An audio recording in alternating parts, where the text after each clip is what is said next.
You know what I found out yesterday? I found out at a dinner party that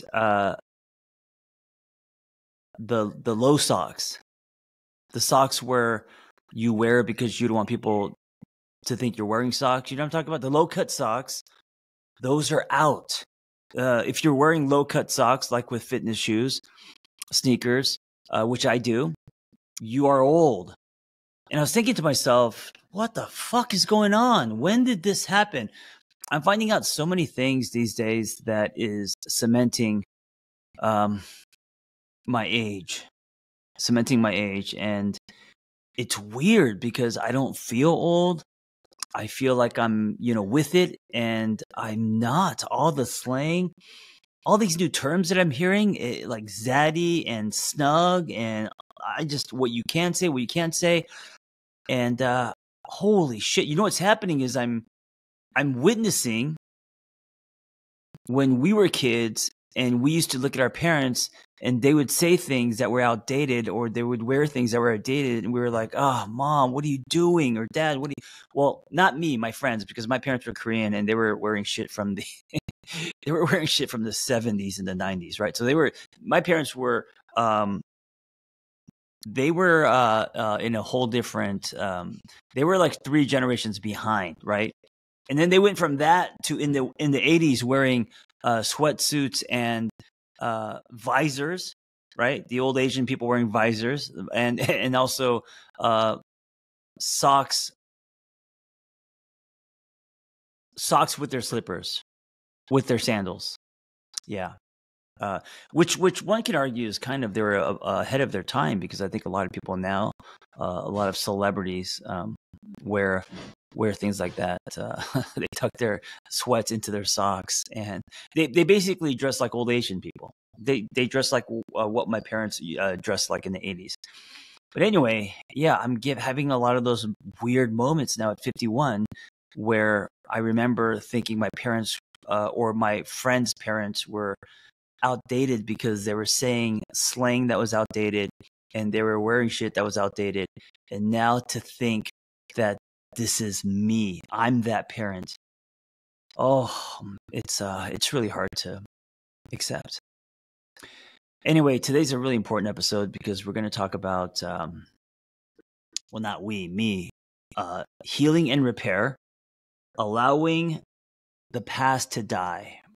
And I want to read you something. This is from a new book that isn't coming out for a while because I'm just starting it. And if you know anything about publishing, it's kind of like the movie business where it takes about a year for books to actually hit the shelf after you've written it. So, or, including the writing process. And I write pretty fast, but it's still going to take about a year or so. So expect this out, I don't know, 2026 or 7. You're getting a super early sneak peek. All right. It's not just the blueprints of love and relationships formed from family, friends, and society we must let go of. Quote unquote, letting go is not healing.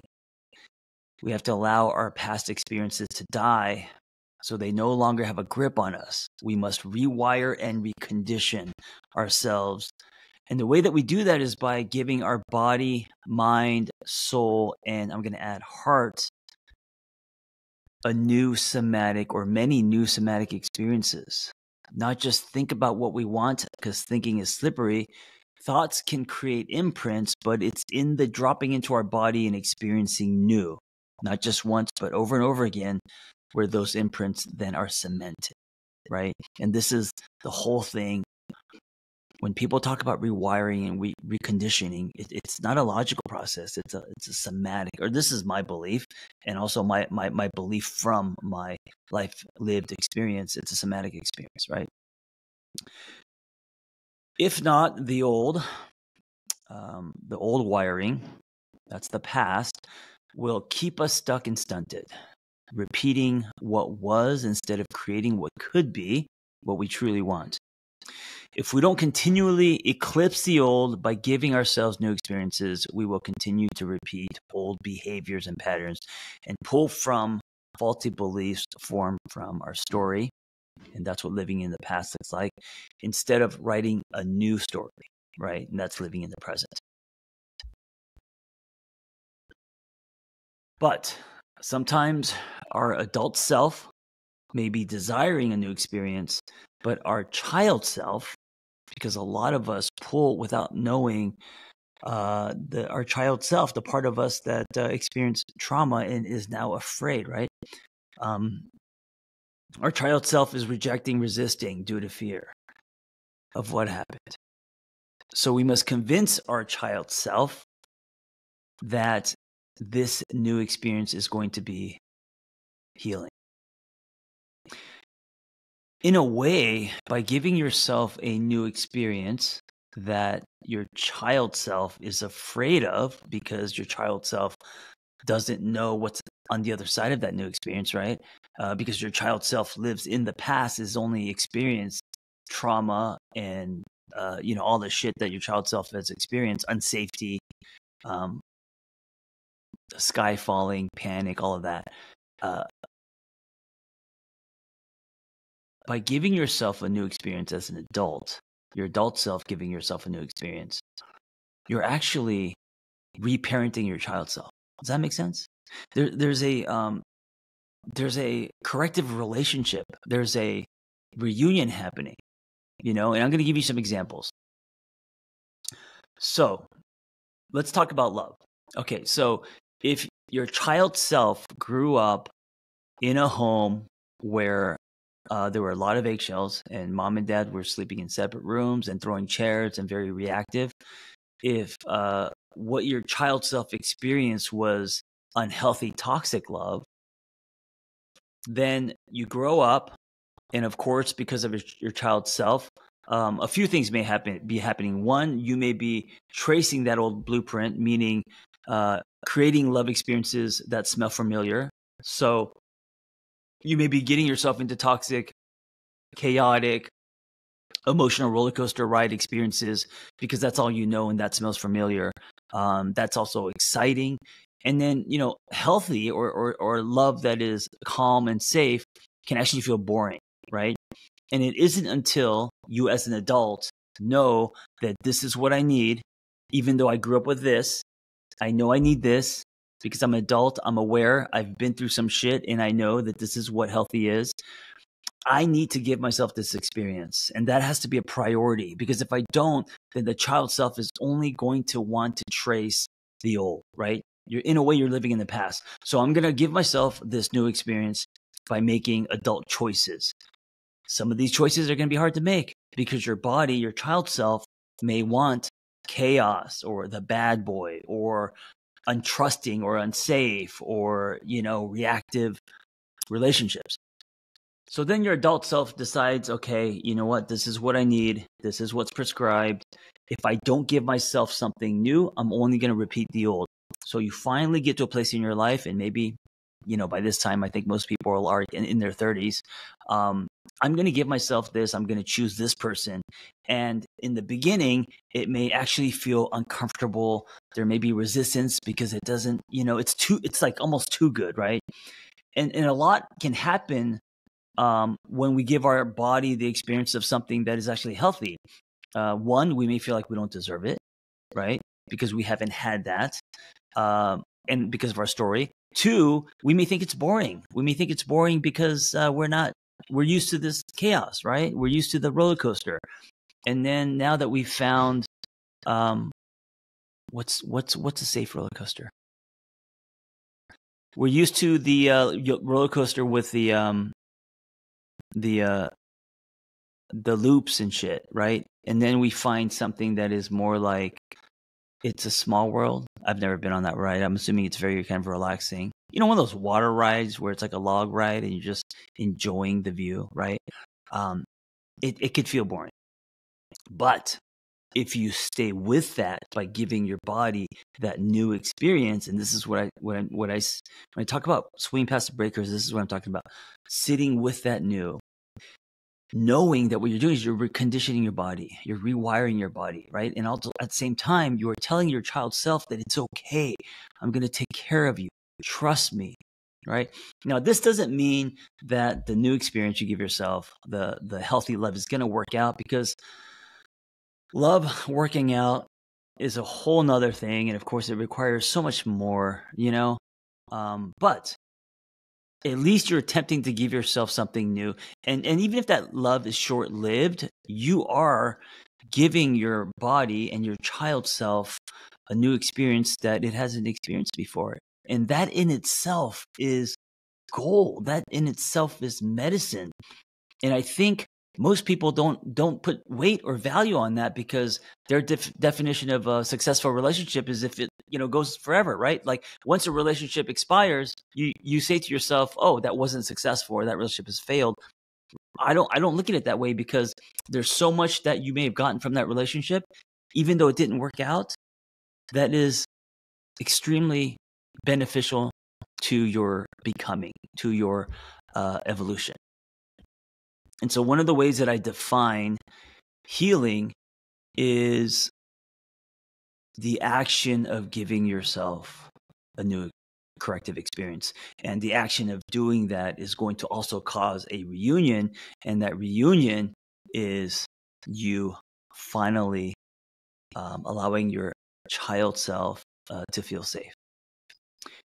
This is what reparenting can look like, right? And this example is like a big example, because we're talking about love and relationships and these big decisions. But it could also come in the mundane. It could also come in something really day to day. I'm trying to think of an example.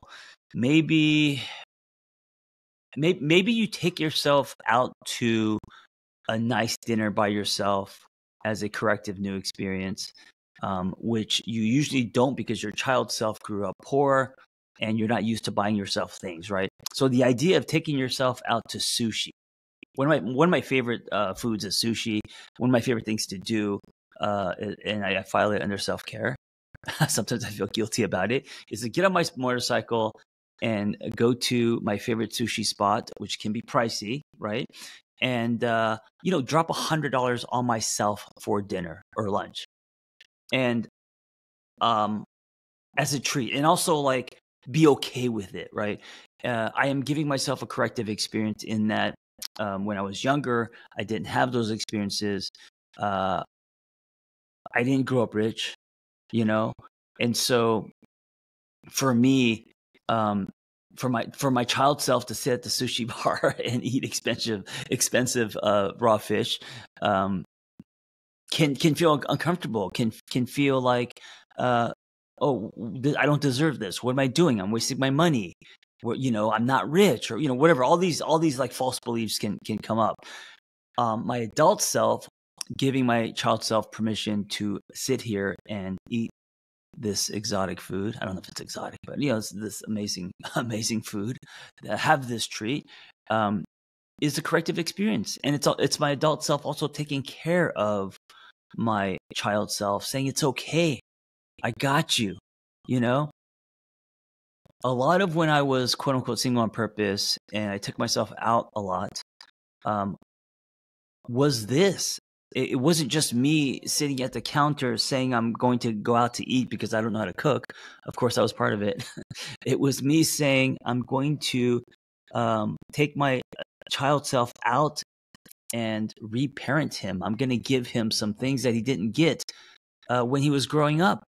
And that's not just his favorite foods, but also the company of me. When I was growing up, I was very lonely as a child. My brother, he's a couple years older, and when you're a kid, that's a big gap. And he was embarrassed of me, and he was always out with his friends. I have this moment. It's really sad. I have this memory of me. Oh God, I think about this, I almost want to cry. I think I was 10, and I was on my little shitty Huffy BMX bike. The cool kids had mongooses and red lines. I think the ultimate bike was called a Hutch. A Hutchinson or Hutch, and it was like $1,000. But anyway, I had this, $50 Huffy bike, mismatched, fucking banana seat, and but I was a badass on that bike. Even though the bike was a piece of shit, I could pop a wheelie. I know I'm bird walking. I promise I'll come back. I could pop a wheelie I was the first kid at age 10 to hold a wheelie around the entire block. No one else could do that. The older kids couldn't do that, but I did it with my little bull haircut on that piece of shit Huffy. Anyway, I would follow my brother around, and I made sure to keep a distance so he wouldn't see me, because if he saw me, he'd tell me to go home. And I remember as a 10-year-old just trying to follow him around to be with him, and constantly kind of being rejected, and and I get it. Listen, if I was 10, he was 12, and who wants to hang out with their younger brother, right? Well, I don't know. Some siblings were best friends. That wasn't necessarily the case for me in my upbringing.